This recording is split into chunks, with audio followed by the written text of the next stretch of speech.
I am Stepan Stepanovich Chubukov, a landowner, a peasant and an elderly man.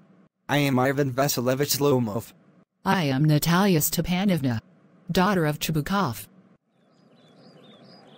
My dear fellow, whom do I see? Ivan Vasilyevich. I am extremely glad. Now this is a surprise, my darling. How are you? Thank you. And how may you be getting on? We just get along somehow, my angel, thanks to your prayers, and so on. Sit down, please do. Now, you know, you shouldn't forget all about your neighbors, my darling. My dear fellow, why are you so formal in your get-up? Evening dress, gloves, and so on. Can you be going anywhere, my treasure? No, I've come only to see you, honored Stepan Stepanovich. Then why are you in evening dress, my precious? As if you're paying a New Year's Eve visit. Well, you see, it's like this. I've come to you, honored Stepan Stepanovich, to trouble you with a request. Not once or twice have I already had the privilege of applying to you for help, and you have always, so to speak. I must ask your pardon, I am getting excited. I shall drink some water, honored Stepan Stepanovich. Thank you. He's come to borrow money. Shan't give him any. What is it, my beauty? You see, honored Stepanovich. I beg pardon, Stepan Stepanovich. I mean, I'm awfully excited, as you will please notice. In short, you alone can help me, though I don't deserve it, of course, and have not any right to count on your assistance. Oh, don't go round and round it, darling. Spit it out. Well, the fact is, I have come to ask the hand of your daughter, Natalia Stepanovna, in marriage. By Jove. Ivan Vasilyevich. Say it again, I didn't hear it all. I have the honor to ask. My dear fellow. I'm so glad, and so on. Yes, indeed, and all that sort of thing.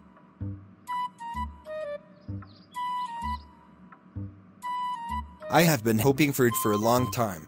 It has been my continual desire. And I've always loved you, my angel, as if you were my own son.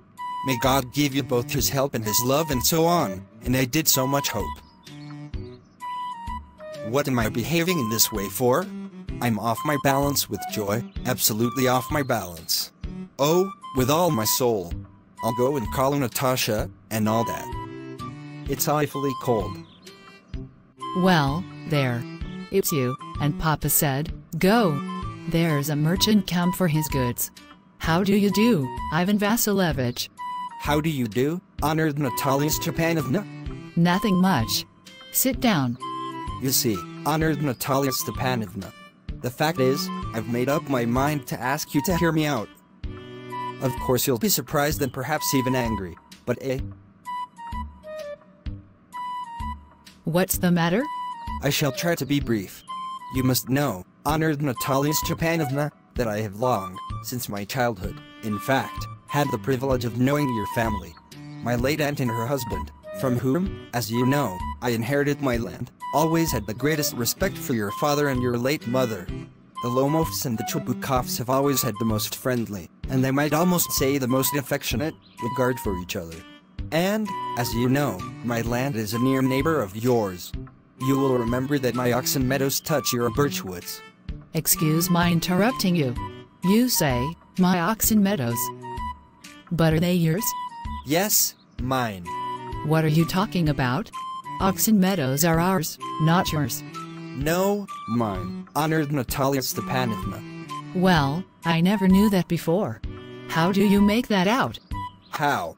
I'm speaking of those Oxen Meadows, which are wedged in between your birchwoods and the burnt marsh. Yes, yes. They're ours. No, you're mistaken, honored Natalia Stepanovna, they're mine. You can see from the documents, honored Natalia Stepanovna. Oxen Meadows, it's true, were once the subject of dispute, but now everybody knows that they are mine. There's nothing to argue about.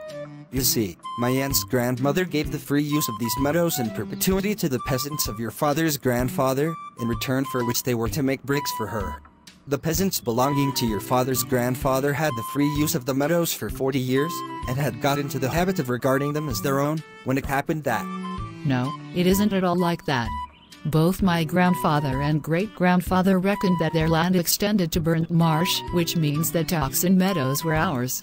I don't see what there is to argue about. It's simply silly. I'll show you the documents, Natalia Stepanovna. No, you're simply joking, or making fun of me. What a surprise.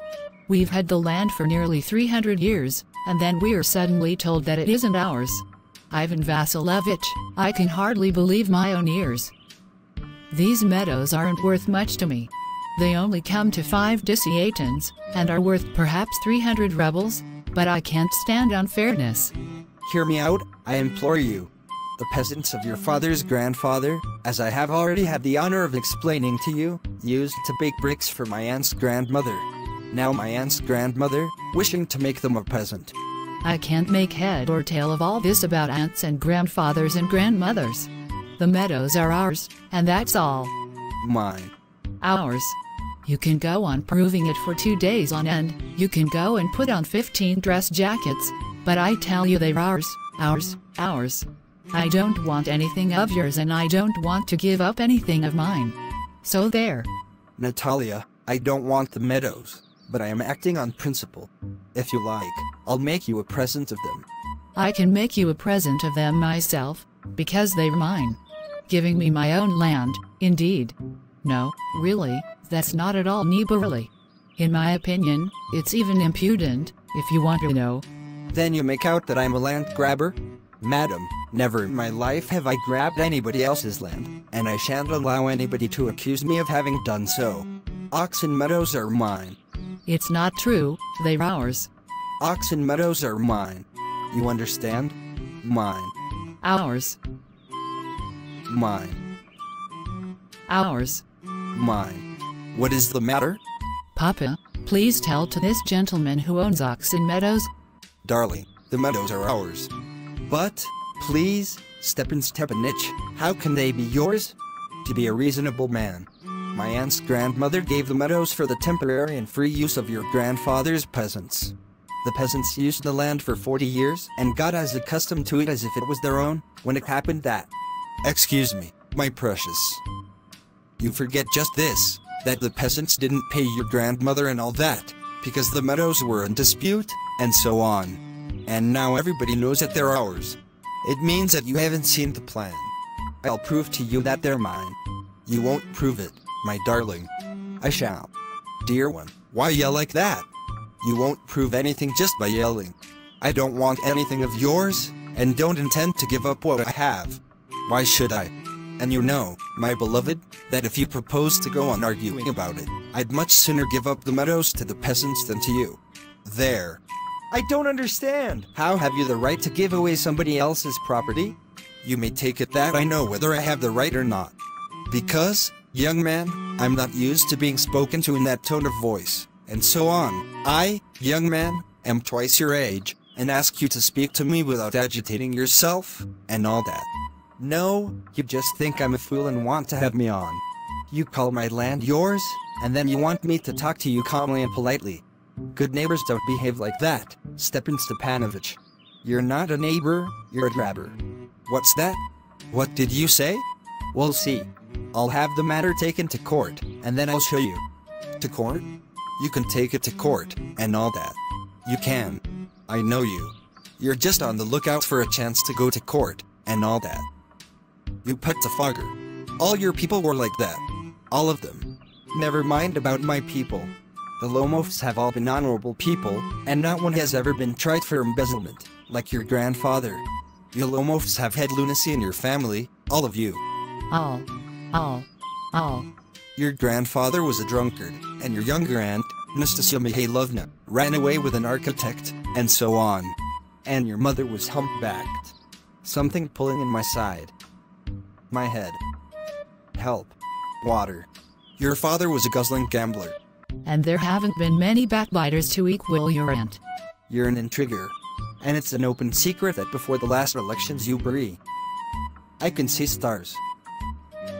Where's my hat? And you're just a malicious, double-faced intriguer. My heart. Which way? Where's the door? Oh! I think I'm dying. My foot's quite numb. Don't come back here, you rascal. Devil take him. He monster. First he takes our land and then he has the impudence to abuse us. And that blind hen, yes, that turnip ghost has the confounded cheek to make a proposal, and so on. What proposal? Why, he came here so as to propose to you. To propose? To me? Why didn't you tell me so before? So he dresses up in evening clothes. The stuffed sausage. The wizen-faced frump. Bring him back. Bring him here. Bring whom here? Quick, quick. Fetch him. What's that? What's the matter with you? Oh, unhappy man that I am. I'll shoot myself. I'll hang myself. I'm dying. Fetch him. At once. Don't yell.